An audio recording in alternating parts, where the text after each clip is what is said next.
Pinnacle സ്റ്റോറീസിലേക്ക് സ്വാഗതം. 23 വർഷത്തെ Dubai ജീവിതം. അപ്പോൾ ഒരുപാട് കഥ പറയാനുണ്ടാവും. തീർച്ചയായിട്ടും. ഇന്ന് നമ്മുടെ കൂടെ ഉള്ളത് സമീഖ്.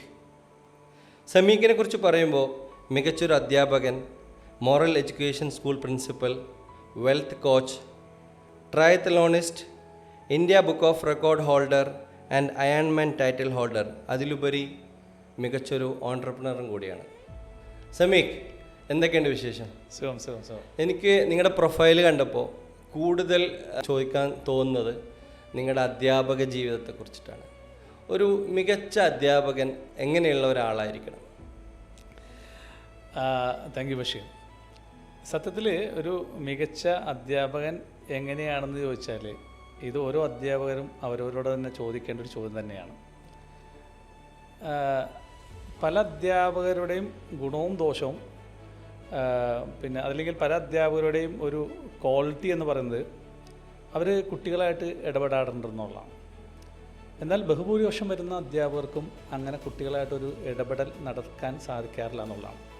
കാരണം അവർക്ക് കിട്ടുന്ന ഒരു ഹാഫ് ആൻ അവർ പീരീഡ് അല്ലെങ്കിൽ 45 മിനിറ്റ്സ് പീരീഡ് അവർ കുട്ടികളായിട്ട് വരുന്നു, സംസാരിക്കുന്നു, പിന്നെ എന്തെങ്കിലും വിഷയം ആ സബ്ജക്റ്റ് പഠിപ്പിക്കുന്നു, പോകുന്നു. അവരെ ജോലി തീർക്കുന്നു, പോകുന്നു. അതിൻ്റെ അപ്പുറത്തേക്ക് കുട്ടികളായിട്ടൊരു ബോണ്ടിങ് ക്രിയേറ്റ് ചെയ്യാൻ സാധിക്കുന്നതാണ്. ഒരു മികച്ച അധ്യാപകൻ എങ്ങനെ ആവണമെന്ന് വെച്ചാൽ ഇപ്പോൾ നമ്മളൊക്കെ ആലോചിച്ചാൽ മതി. നമ്മുടെ ചെറുപ്പത്തിൽ നമ്മളൊക്കെ ആരാണ് മികച്ച അധ്യാപകൻ നമ്മളൊന്ന് ആലോചിച്ച് നോക്കിയാൽ നമുക്ക് തോന്നുന്നത് ഏതെങ്കിലും ടീച്ചർ നമ്മളോടൊന്ന് പേഴ്സണലി എന്തെങ്കിലും ചോദിക്കുന്ന, നമ്മുടെ ഏതൊരു കാര്യത്തിൽ ഇടപെടുന്ന, നമ്മളെ വിളിച്ചിട്ടൊന്ന് സംസാരിക്കുന്ന, നമ്മളായിട്ടൊരു അടുപ്പമുള്ളൊരു ടീച്ചറല്ലേ നമുക്കിഷ്ടം. അതെ, അതേപോലെ തന്നെ അത് ഇന്നും ഉണ്ട്, എല്ലാ കാലത്തും ഉണ്ട്, അതിലൊരു മാറ്റമില്ല.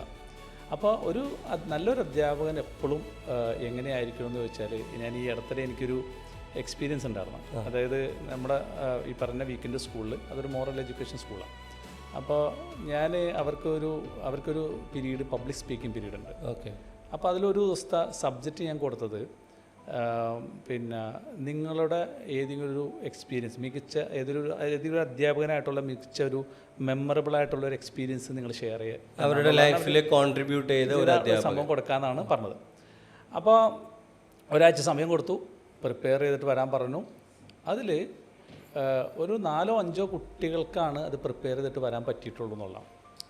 ബാക്കിയുള്ള കുട്ടികൾ എന്താ പറഞ്ഞു വെച്ചിട്ടുണ്ടെങ്കിൽ, സർ നമുക്ക് അങ്ങനെ ഒരു എക്സ്പീരിയൻസ് ഇല്ല, അങ്ങനെ നമ്മളൊരു സ്വാധീനം ചെലുത്തിയ, നമ്മളൊരു ഇൻഫ്ലുവൻസ് ചെലുത്തിയ ഒരു അധ്യാപകന് കുറേ ആലോചിച്ച് നോക്കിയിട്ടും സ്കൂൾ തുടങ്ങി ഇവിടെ ഇപ്പോൾ അവർ ഈ സ്കൂളിലൊക്കെ ഇപ്പോൾ 11-12 പഠിക്കുന്ന കുട്ടികളാണ്, മുതിർന്ന കുട്ടികളാണ്, ടീനേജ് പ്രായത്തിലുള്ള കുട്ടികളാണ്. ഓക്കെ.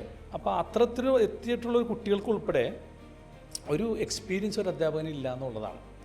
അപ്പോൾ ഇവിടെയാണ് നമ്മൾ എപ്പോഴും ശ്രദ്ധിക്കേണ്ടത്. നമ്മൾ പറയും സബ്ജക്റ്റുകൾ പഠിപ്പിച്ചു പോയിട്ട് കാര്യമില്ല അധ്യാപകർ. അപ്പോൾ അത് ഇപ്പോൾ ഇന്ന് ഡാറ്റ എവിടെ നിന്നും കിട്ടും. ഇൻ്റർനെറ്റ്, ChatGPT ടെക്നോളജിയുടെ ലോകത്താണ് നമ്മളിപ്പോൾ. ഒരു ഡാറ്റ എടുക്കാൻ കുട്ടികൾക്ക് നിമിഷ സമയം മതി. ഓക്കെ.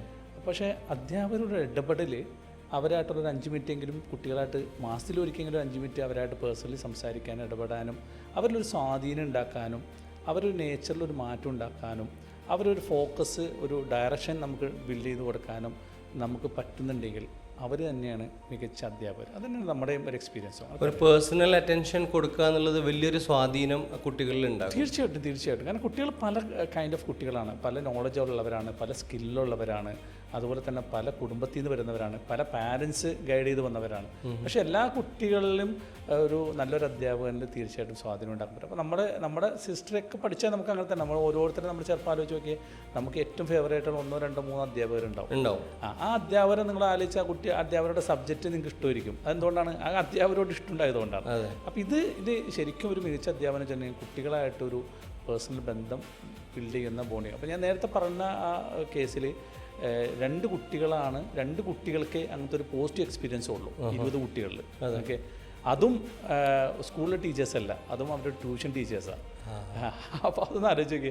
അപ്പോൾ ആ ടീച്ചേഴ്സ് അവരുടെ വീക്കായിട്ടുള്ള സബ്ജക്റ്റിനെ അവരെ ഗൈഡ് ചെയ്ത്, ഹെൽപ്പ് ചെയ്ത്, സപ്പോർട്ട് ചെയ്ത്, അവരായിട്ട് മോട്ടിവേറ്റ് ചെയ്ത്, അവരെ ബിൽഡ് ചെയ്ത് വന്നപ്പോൾ അവർക്ക് ആ ടീച്ചേഴ്സായിട്ടൊരു ബോണ്ടിങ് വന്നെന്നുള്ളത്. മറ്റ് സബ്ജക്റ്റിലും കൂടി അവർക്ക് ഇൻട്രസ്റ്റ് വരാൻ കൂടുതൽ പഠിക്കാനുള്ള ഒരു മോട്ടീവ്. അപ്പോൾ അധ്യാപനം എപ്പോഴും കുട്ടികളായിട്ടൊരു നല്ലൊരു പേഴ്സണൽ ബോണ്ടിങ് ഉള്ളവരായിരിക്കണം.